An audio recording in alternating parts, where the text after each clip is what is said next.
fresh off the heels of what many would consider an upset loss to the Cats. The Pies are left smarting and having a few people question the long-term effects that this loss will have on the rest of the season. In so much as that, are we all that we claim to be or that we're all cracked up to be after a big 4-1 start? With me tonight to discuss all the week's issues. And I forgot to introduce her last week, and Magpie Girl has just absolutely hammered me about it pre-show. Magpie Girl, thank you for being here tonight, and I'm so sorry for that. Hi, Mighty T, and it's my pleasure. She did have a dip at the end of the last show as well, so she's got you with both barrels, I reckon. And it's obviously a grudge she's kept for the week, GC. It's just been a pet peeve of her. And I'd only just signed on to Skype 3 minutes before we started, and I get the call on. She's just been watching and waiting. It's very damaging to my self-esteem to be forgotten about. Well, you could never be forgotten about. That being said, I encourage you, as always, to just interject whenever you want. Don't let us hog all the fun. Okay. And GC, thanks for coming on again as always. What did you think of the game on the weekend? A bit of a reality check. Probably we got a little ahead of ourselves. I mean, we'd played bottom teams, and apart from Adelaide, I think, and then Geelong really flew out of the blocks, and their first little bit made us look young and small. They broke so many tackles, I thought. That's almost the thing that worried me the most. They just seemed to walk through us at times. So it was a reality check, but I was pleased with the way we came back at them. You know, we didn't do a Carlton and toss the towel in. Yeah, I mean, and that was good. I like the way that we continued to fight through the game, and really were combative. A couple of, I think, interesting matchup decisions and maybe selection decisions. Probably the first ones of the year that I'd maybe question on Bucks. Frost being on Hawkins was odd for that first 15 minutes or so. It didn't make a lot of sense to me, especially physically. And I think we went into the game one on-baller short because they just cleaned us up. Well, they were doing as they pleased in the middle. What are your thoughts on that? Yeah, I think. Look, I can understand. I heard Bucks say that Frost has taken all comers to a degree, but you just Nathan Brown is that natural stronger guy. I would have thought he was, and when he did go to him, he really quelled him. So, yeah, I think in hindsight, definitely that was a mistake. The midfields, I think we just had a few blokes that lacked intensity at the start, really, and whether I'm not sure that we were lacking a number, but we were lacking in intensity. I think the Wire, Kinesis, these guys, they can get the ball a little bit. They just, when the ball was in contention or when they had the ball, they became a bit non-existent and just made it too easy for them. Given the way we had started the year, given the performances that we had shown Anzac Day against the Blues, probably I never liked the idea of a loss you have to have or potential build up to a down game. I think form is form and momentum is momentum. But certainly I agree with you on the reality check point of view. And there were a couple of passengers on Friday night. We'll talk a bit more about Kinesis later because I think he's a very interesting proposition and player for the rest of the season, especially when some of the injured guys start coming back and competition starts getting hot for spots. But there are a couple of guys who didn't really lift and bring their intensity last week, and I think it showed.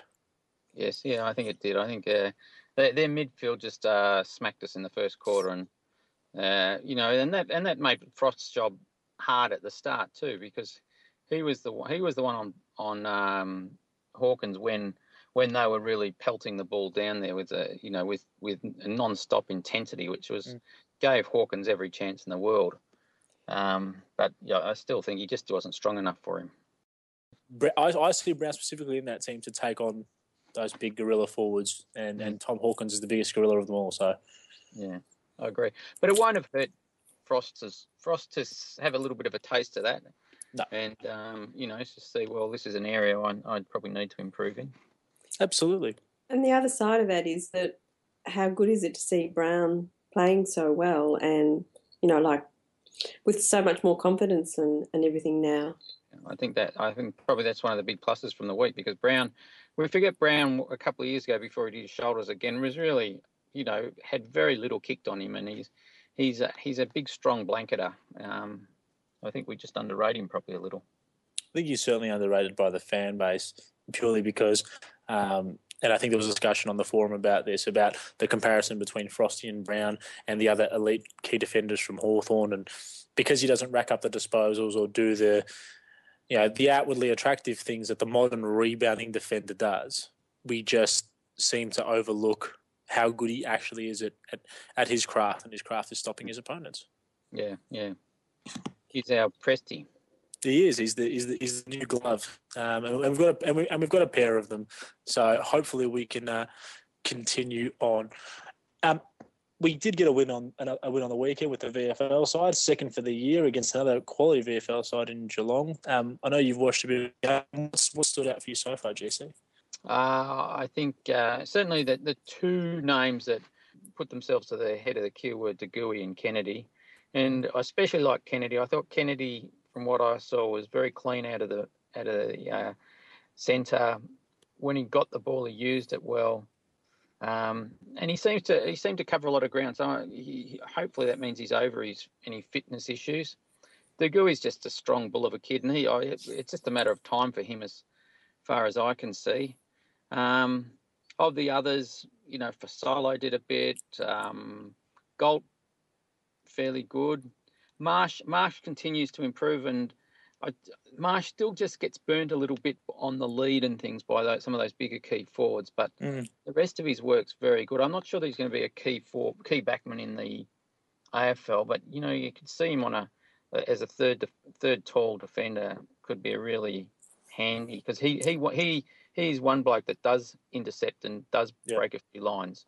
He's got such a varied and athletic skill set. I'd love to see him as a Josh Gibson type. Yeah. Reading the play well, coming in over this ball, and he does have a lot of pace. It certainly was one of the characteristics he was drafted on. So, it'd be great to have him as a tall in the air and almost a running half back on the ground. Yes. So, the name on everyone's lips, second game back, Matthew Scharenberg back at the ground where he did his ACL. How did he look to you? I thought he looked. Look, I'm conservative with him. I thought he looked improved from the week before. I think he's still collecting his game. He's still, he's still around the edges a little bit. Just linking up. He's not yet doing any real heavy work, I don't think, as far as I could see. But I thought it was definitely a step in the right direction. You can see he's got plenty of football in him. Plenty of football know-how, and I think just steady steps as he goes along. Give him, it might be 6 weeks, it might be 8 weeks, maybe it's 4 weeks, and then he might be ready to just break out a little bit. But he's coming along. Slow and steady wins the race. In terms of some of our developing players, and as the season unfolds, these discussions will start becoming more prominent. But I was alerted to a thread that popped up yesterday from Snoop Dogg, his annual list strategy thread that he likes to put up and talk about list management and how we should proceed going forward. Sparked a lot of discussion and probably a little bit of contention in terms of the names that we should be looking at shopping or potentially bringing in.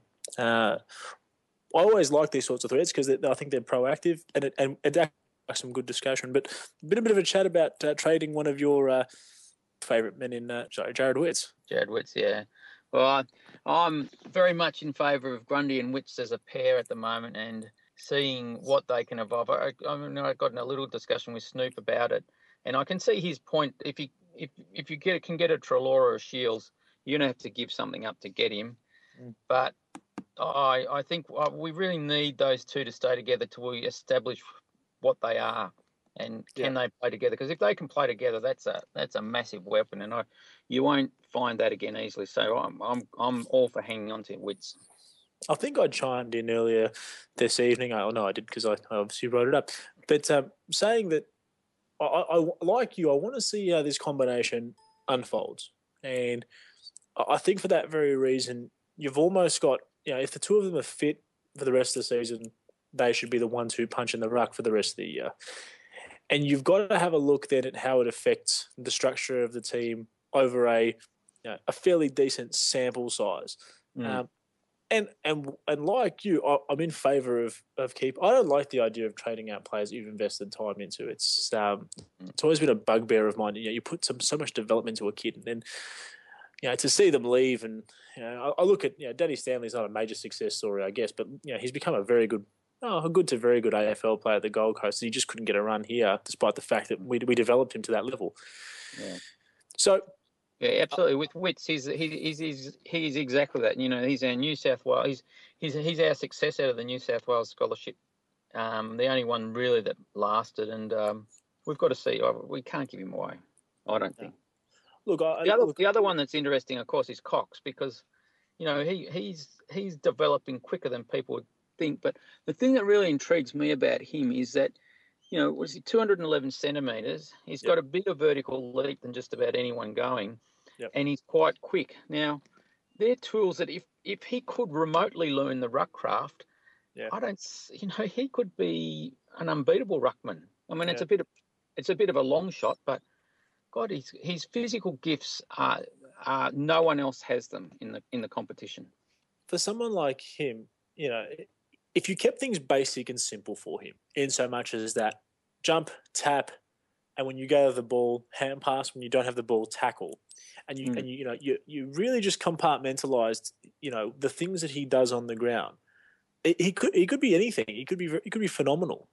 Yeah. And I think it's the compartment that I'd really like to see him concentrate on is to say, well, look, you're taller than any Art Ruckman bar Sandilands, but you also got a better leap than any other ruckman in the league, bar Nat Nui probably, or you're equal, vertical leap to Nat Nui. So if you can get him to learn that craft and say, look, no one can get to the same height as you can. They're just the other. It's going to be like a 6'2" rucking against a 6'6" all the time for him. Yeah. He should just, if he can learn that skill, he should just dominate the ruck. I've never met an American short of confidence. So there should be an inherent amount of belief in his own ability. I'll watch his progress with a great deal of eagerness. How hard is it to actually learn the ruck skill? I mean, to the casual observer, it looks like someone jumps up in the middle of a circle and taps the ball. There's no doubt that there's some that have got the craft. I mean, I think Brodie Grundy has. Brodie Grundy, again, in his first season, when that backhand flip over to a Pendlebury or something, he did that again on the weekend, and he has a real art to his ruck work, which not many have, I think. That's a different thing. And then there's the physical, the physical set of characteristics that you need. But I'm not sure how you teach the art. I don't think that's easy. No, I'm sure it's a lot more challenging than I can fathom. But look, one of the big concerns for me was about playing, and we're going to go back to just the topic of trading and free agency for a sec. The thing for me is I've seen how well Grundy's performed in this first part of the year, and I think he strikes me as the type of personality who really enjoys having a challenge and having to do a lot of heavy lifting. I think he seems like the kind of guy that would rise to that sort of occasion. I'm curious to see how he'll respond now when he won't have those permanent minutes in the ruck that he did at the start of the year. He'll be moved forward a lot. I think for him this is a big growth period to see how he adapts to Jared Witts, who, mind you, was far and away our number one ruck come the end of last year. So yes, absolutely. It's gonna be an interesting dynamic to see how that plays out. For me, though, on one final note, just to mention the purpose of the trade and free agency thread that Snoop's put up. My thought and my highest priority for our club is getting Patrick Dangerfield in and making a pitch to this guy that he can't say no to, whether that's financial or whatever. He's the man that I think we need. What are your thoughts? Yeah, I think I absolutely. I think we need an elite midfielder, and he would fit the bill perfectly. I can see, the GWS boys could do it too, but I think he's the one that's attainable. I mean, he's the one, if you get in his ear and say, make him the right offer, then you can get him. The other two, I think, are much harder to get. So, Dangerfield's the one I think we're not favourites, but we must be in there with some show. Wouldn't you? He and Pendlebury together would be something. He and Pendlebury, and then you've got Sidebottom looks like he will step up this year. Yeah. Then your side bottom, you've got Greenwood to do the heavy work. Yeah, Um, Adams. Adams, The list starts going on, and you start rattling off an 8 to 10 name midfield group, where all of them are better than good or better than serviceable players. So it's he must be the focus and should be absolutely honed in on as the season rolls on. Switching gears to this Sunday against the Tigers. They haven't been good this year, the Tiggies, and a win is it's we say this every week, I think, or every time this year for the Tigers around this time of the year. It is crunch time now for them. Is there any chance? And I'm supremely confident, but is there any chance that they'll come out and do what Geelong did to us last week? Yes. Look, we've got a good record against them, an exceptionally good record against them. But I think last year I wasn't as confident against them. It's a bit of a danger game to me. I think it's their season's a bit on the line. So, and they're better than what they've been showing, I think. So they can improve. I hope that last week was just a bit of a blimp for us as we start, and I think the team probably is going to strip a bit stronger. Yeah, so I think I'm confident, but I'm wary of them, even though they're just headed the Tigers. If we're looking at the teams in the lineups, we see Armstrong go out for us. Obviously, it's extended bench. Seedsman for Solo, Tagoe and Galt in. I wasn't massively impressed by Tony Armstrong's performance last week, but I don't think he was the worst on ground. Natural that he comes out for someone like Seedsman. Who do you think will end up rounding out the team, or are we just going to go for the one change? Oh, I think Dwyer will come out, and Seedsman's the obvious in, and I would have thought the Gooey is the other one. I think for Solo, not quite. I don't think he's quite done enough. Galt, I don't think you can play him if you've got Wits in still. So I think the Gooey and Seedsman in, Dwyer and Tony Armstrong out.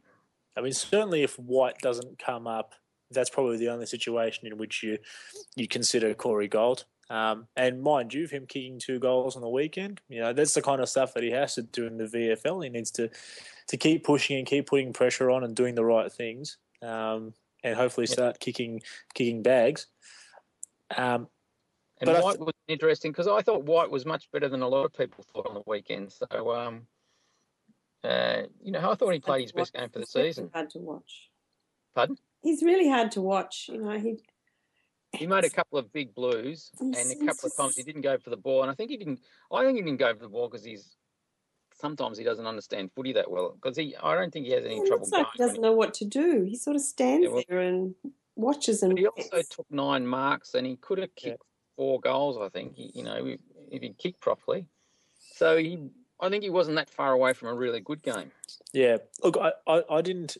I remember on the night being there and being incredibly frustrated by him. I'm sure if I watched it again and I've looked at his numbers and I think, it's not a bad day at the office for White. I think the thing that stands out with him, and it does for some players, their errors stand out more than the positives. And I think there's a couple of instances where I saw a real lack of effort on the ball. And I thought, for a guy with your athletic gifts and your size, mate, you need to hit the contest a bit harder than that. Well, you probably forgive him a bit more if he actually got the goals, but when he misses the shots, it doesn't help his case. Well, that's right. Well, he and Trav should have kicked 7 between them, I think, and then we'd be saying, well, what a good day for them. Yeah, absolutely right. They just missed shots that was unforgivable. Missing the kicking was unforgivable, but I think the rest of their game wasn't too bad, apart from White just sometimes missing that one in the first quarter where he's running to the ball in the forward pocket. There wasn't any danger. There wasn't anyone else around. And he sort of just seemed to stop and think, I don't know if I'm meant to go for this ball. I mean, I don't think it was timidness. It was just he just misread the whole thing. The goal kicking between the two of them obviously has been highlighted throughout the week. And I think it's a case now of us. Certainly for me, people shake their heads at me, opposition supporters, and Travis Cloak and this and that. But I think at this point in time, you've just kind of got to strap in and enjoy the ride from here on, because it's just who he is. It's something that I don't think is going to change in him. He should put blindfold on or something instead of his glove. He probably should go back to the 50 every time he's 10 metres out and kick from there. Yeah. Yeah, I had a conversation about that with someone who just said, well, you can go back on the mark as far as you want, so just kick it from 40. I thought, no, that's not a bad idea for him. But I think it's something that we're just going to have to live with as supporters. The one that I actually think he's going to be quite lucky to retain his position if he does is Karnezis. Didn't show a lot, and I'm his biggest supporter. There's something about him. I think he lacks certain skills, not in the ball use department, but certainly in the athleticism department that really puts him or makes him seem like he is a bit out of his depth at AFL level. Yeah, I agree. He's a bit intriguing because he's got some skills that look really good, and then sometimes he's just following the play, and he seems not to have the physical, the running ability, and sometimes just loses contact when he's meant to be defending, and you think, is he tired? Is he can't keep up, or is he just a one-way player? Maybe for that reason, he's better to play as the sub for a while. Well, I think maybe so, but at the end of the day, it's just you also got to wonder what kind of. For me, he's a front third player, and for me, he is going to be a front running player, and a team can afford to carry a couple on there, provided that they're doing or making a positive impact on the team and on the result. You know, for me, I think that his best play in the best performances I've seen him have either VFL or AFL level was when he was more of a target man in the VFL. He showed good leading, good ball smarts, good game smarts. So maybe playing him a bit deeper and just across that half forward line, as opposed to running through the middle, running off half back, or using him as a jack of all. I think that'll be a bit more settled for him. Might do him well to good. Yeah, I think you're right. I think he does look naturally more dangerous within the 50, and he just doesn't have the engine to be much away from there at the moment, at least. But as you say, you can only if he wants to be that player, he's got to then start creating some goals out of not much at all, and being the what was Didak lived his whole career on not putting much defensive effort in, but creating stuff that no one else was going to create. Now, I haven't seen Karnezis do that to the necessary level yet. That if he's going to be that player, that's what he has to become, or he has to develop a bit of two-way in his game. Well, he needs to watch his back, because a guy like Ben Kennedy will go past him at a rate of knots. And even guys like Fasolo haven't been forgotten yet, despite his lack of effort on occasion. It's going to be a tough team to break into come the end of the year. I'm thinking about the names yet to come in Sidebottom, Greenwood, and Reid as three definites that I could see definitely being in our best 22. And I struggle to take three names out. So guys like Karnezis, again, this becomes, and I mentioned it in the game in the teams thread, this becomes a big game for him. He has to show something. Otherwise, he might find himself on the outer. Yeah, I think it's big. As you say, those three blokes may be out at the moment. To say if you put Kennedy, DeGuy, and Freeman's on the outer at the moment because of his injury and things, but he's going to want to be looked at. Yeah. But then you've got within the team, I think you've got Karnezis, you've got Broomhead, and then you're trying to bring in Sidebottom and Greenwood from outside the team.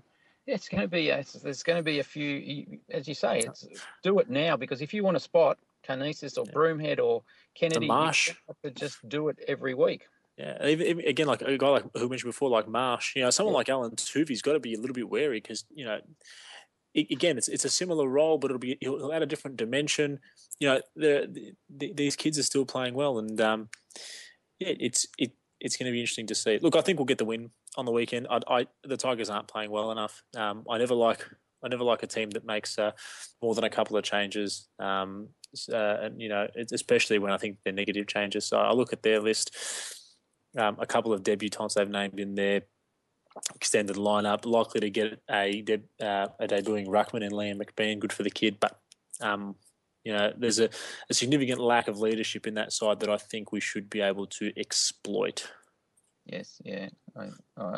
We should win. We've got to win it, I think. The other thing you just mentioned there is Alan Tuvey. I must say, I think Tuvey's almost back to what he was pre his knee. And I thought on Friday night, some of his defensive efforts, some of the tackles, the getting to contests and putting pressure on those guys, I'm a big fan of his when he's up and going. Yeah. Look, he was more of an example than a whipping boy of mine. But I definitely agree with that. And I actually think his last couple of games he's sharpened up his touch a bit more. So certainly a valuable piece going forward. Before we finish up, congratulations to the three boys who got their extensions today, contract extensions, Dugoe, Moore, and Jackson Ramsey.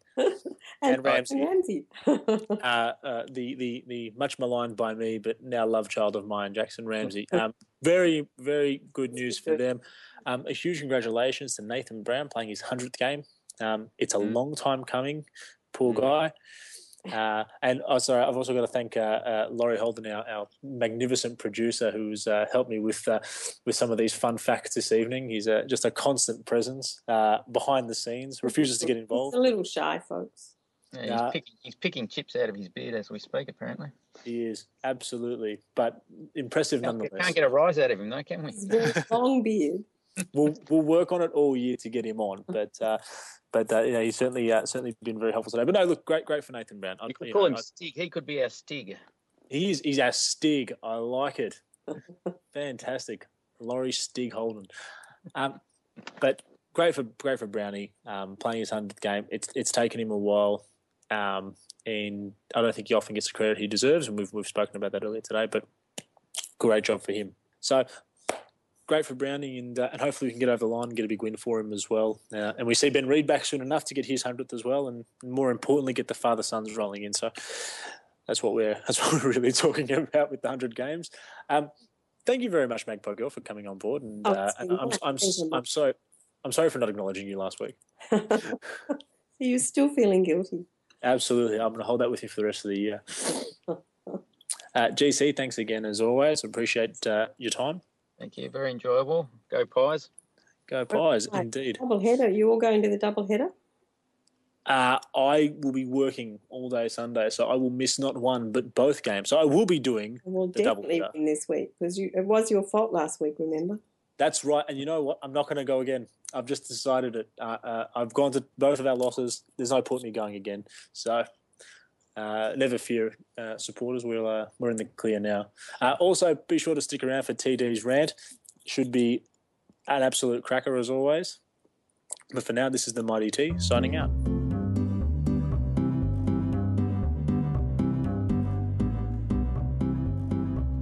Hello, this is my round 7 rant, and I just want to have a little problem with Collingwood starts that we have had. As you've probably seen, most of our games, well, Essendon and Carlton, we had good starts, but the rest of the games against Brisbane, Adelaide, St Kilda, and last week against Geelong, we started slow. 2 of the games we lost, and the other 2 we won. And you have to remember that you can't give teams starts, especially, let's see, last Friday night we had a shocking start, and you do a team against like Cats, and they can kick lots of quick goals on you, as you saw, kick 7 in a row, and the game was pretty much over, which sucked. But you know, it's Adelaide. It took them a while, but they kicked quite a few in a row and finished. That's but against St Kilda and Brisbane, especially Brisbane, they're trying to be pretty weak. St Kilda's hot and cold. But, you know, what do you do? But just hopefully we can get back to having the starts like we did against Carlton and Essendon, and we wouldn't have to worry about chasing scores. So that's my rant. Bye.